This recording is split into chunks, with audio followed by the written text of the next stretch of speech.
ഉൽപ്പത്തി പുസ്തകം 9-ാം അധ്യായം. ദൈവം നോഹയെയും അവൻ്റെ പുത്രന്മാരെയും അനുഗ്രഹിച്ചു.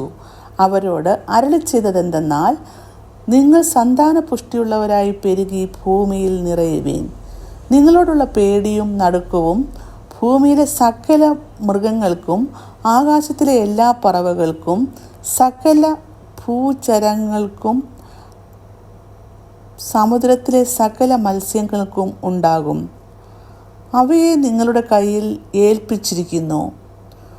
ഭൂജന്തുക്കളൊക്കെയും നിങ്ങൾക്ക് ആഹാരമായിരിക്കട്ടെ. പച്ചസസ്യം പോലെ ഞാൻ സകലവും നിങ്ങൾക്ക് തന്നിരിക്കുന്നു.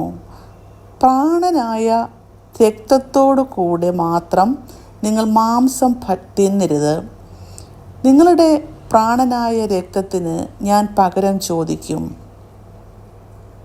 സകല മൃഗങ്ങളോടും മനുഷ്യനോടും ചോദിക്കും. അവനവൻ്റെ സഹോദരനോടും ഞാൻ മനുഷ്യൻ്റെ പ്രാണന് പകരം ചോദിക്കും. ആരെങ്കിലും മനുഷ്യൻ്റെ രക്തം ചൊരിയിച്ചാൽ അവൻ്റെ രക്തം മനുഷ്യൻ ചൊരിയിക്കും. ദൈവത്തിൻ്റെ സ്വരൂപത്തിലല്ലോ മനുഷ്യനെ ഉണ്ടാക്കിയത്. ആകയാൽ നിങ്ങൾ സന്താനപുഷ്ടിയുള്ളവരായി പെരുകുവിൻ. ഭൂമിയിൽ അനവധിയായി പെറ്റുപെരുകുവീൻ. ദൈവം പിന്നെയും നോഹയോടും അവൻ്റെ പുത്രന്മാരോടും അരുളിച്ചെയ്തത്, ഞാനിതാ നിങ്ങളോടും നിങ്ങളുടെ സന്തതിയോടും ഭൂമിയിൽ നിങ്ങളോടുകൂടെയുള്ള പക്ഷികളും കന്നുകാലികളും കാട്ടുമൃഗങ്ങളുമായ സകല ജീവജന്തുക്കളോടും പെട്ടകത്തിൽ നിന്നും പുറപ്പെട്ട സകലരുമായി ഭൂമിയിലെ സകല മൃഗങ്ങളോടും ഒരു നിയമം ചെയ്യുന്നു. ഇനി സകല ജഡവും ജലപ്രളയത്തിൽ നശിക്കയില്ല. ഭൂമിയെ നശിപ്പിക്കാൻ ഇനി ജലപ്രളയം ഉണ്ടാകുകയില്ല എന്ന് ഞാൻ നിങ്ങളോട് ഒരു നിയമം ചെയ്യുന്നു. പിന്നെയും ദൈവം അരുളിച്ചെയ്തത്, ഞാനും നിങ്ങളും നിങ്ങളോടുകൂടെയുള്ള സകല ജീവജന്തുക്കളും തമ്മിൽ തലമുറയോളം സദാകാലത്തേക്കും ചെയ്യുന്ന നിയമത്തിൻ്റെ അടയാളം ആണിത്. ഞാൻ എൻ്റെ വില്ല് മേഘത്തിൽ വയ്ക്കുന്നു. അത് ഞാനും ഭൂമിയും തമ്മിലുള്ള നിയമത്തിൻ്റെ അടയാളമായിരിക്കും. ഞാൻ ഭൂമിയുടെ മീതെ മേഘം വരുത്തുമ്പോൾ മേഘത്തിൽ വില്ല് കാണും. അപ്പോൾ ഞാനും നിങ്ങളും സർവ്വജഡവുമായ സകല ജീവജന്തുക്കളും തമ്മിലുള്ള എൻ്റെ നിയമം ഞാൻ ഓർക്കും. ഇനി സകല ജഡത്തെയും നശിപ്പിക്കുവാൻ വെള്ളം ഒരു പ്രളയമായി തീരുകയില്ല.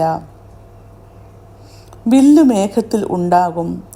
ദൈവവും ഭൂമിയിലെ സർവ്വജഡവുമായ സകല ജീവികളും തമ്മിൽ എന്നേക്കുമുള്ള നിയമം ഓർക്കേണ്ടതിന് ഞാൻ അതിനെ നോക്കും. ഞാൻ ഭൂമിയിലുള്ള സർവ്വജഡത്തോടും ചെയ്തിരിക്കുന്ന നിയമത്തിന് ഇത് അടയാളം എന്നും ദൈവം യഹോവയോട് അരുളിച്ചെയ്തു. പെട്ടകത്തിൽ നിന്നും പുറപ്പെട്ടവരായ നോഹയുടെ പുത്രന്മാർ ഷേമും ഹാമും യാഫെത്തും ആയിരുന്നു. ഹാം എന്നവനോ കനാന്റെ പിതാവ്. ഇവർ മൂവരും നോഹയുടെ പുത്രന്മാർ. അവരെക്കൊണ്ട് ഭൂമിയൊക്കെയും നിറഞ്ഞു. നോഹ കൃഷി ചെയ്യുവാൻ തുടങ്ങി. ഒരു മുന്തിരിത്തോട്ടം നട്ടുണ്ടാക്കി. അവൻ അതിലെ വീഞ്ഞു കുടിച്ച് ലഹരി പിടിച്ച് തൻ്റെ കൂടാരത്തിൽ വസ്ത്രം നീങ്ങിക്കിടന്നു. കനാന്റെ പിതാവായ ഹാം പിതാവിൻ്റെ നഗ്നത കണ്ട് വെളിയിൽ ചെന്നു തൻ്റെ 2 സഹോദരന്മാരെയും അറിയിച്ചു. ഷേമും യാഫെത്തും ഒരു വസ്ത്രം എടുത്ത് ഇരുവരും തോളിലിട്ട് വിമുഖരായി ചെന്ന് പിതാവിൻ്റെ നഗ്നത മറച്ചു. അവരുടെ മുഖം തിരിഞ്ഞിരുന്നതുകൊണ്ട് അവർ പിതാവിൻ്റെ നഗ്നത കണ്ടില്ല.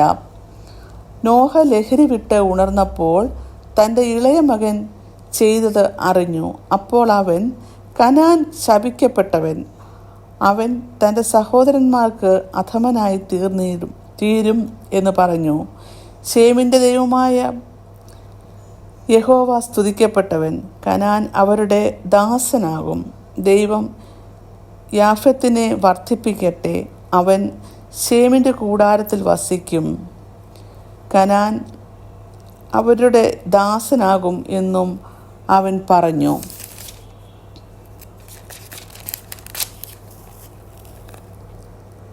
ജലപ്രളയത്തിന് ശേഷം നോഹ 350 സംവത്സരം ജീവിച്ചിരുന്നു. നോഹയുടെ ആയുഷ്കാലം ആകെ 950 സംവത്സരമായിരുന്നു. പിന്നെ അവൻ മരിച്ചു. ഇങ്ങനെ 9-ാം അധ്യായം അവസാനിക്കുന്നു.